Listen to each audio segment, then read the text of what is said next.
lọ́jọ́ kẹtàlá oṣù kọkànlá tá a wà yìí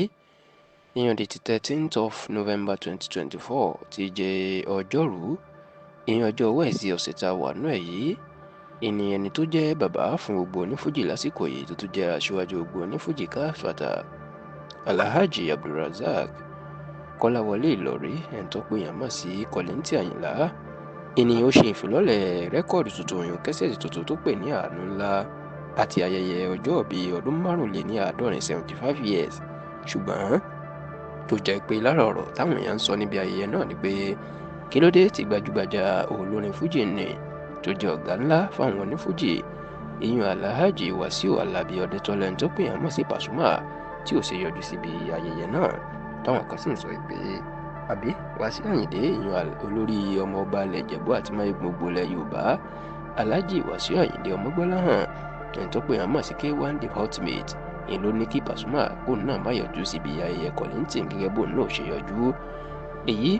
ó ní àwọn èèyàn ni wọ́n ń sọ láàrin ara wọn níbi ayẹyẹ tó wáyé ní Èkó Club tó wà lágbègbè Sùúrùlérè nípínlẹ̀ Èkó náà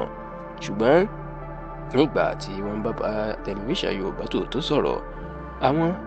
tó súnmọ́ Pasuma pẹ́kipẹ́kí tí wọ́n jọ ń jẹ tọ́jọ́ mu wọn jẹ́ kó di mímọ̀ fún wa pé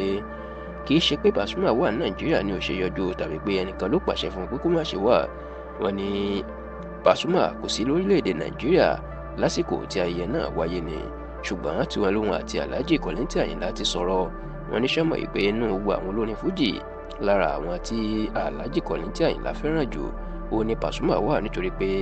ó ṣe ọmọlúwàbí sí bàbá náà gbogbo ìgbà lóòrèkóòrè ni ló sì máa ń ṣàbẹ̀wò ló máa ń wo àlàáfíà ẹ̀ wọ́n ní fún ìdí èyí Pasuma ti kàn sí Alhaji Kollington Àyìnlá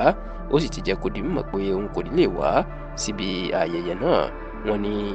ayẹyẹ ogójì ọdún tí Pasuma ti ń kọrin 40 years on stage èyí tó bá lọ sí òkè òkun ìní ò jẹ́ kó sí nílé lọ́jọ́ Wednesday tí ayẹyẹ náà wáyé ṣùgbọ́n ta ni gbogbo ẹ̀tọ́ tó yẹ kí bàbá ṣe sọmọ kí olórin kó ṣe sí aṣíwájú ẹ̀ ìní Alhaji Wasiu Alabi Pasuma ìní ó ti ṣe sí Alhaji Kollington Àyìnlá.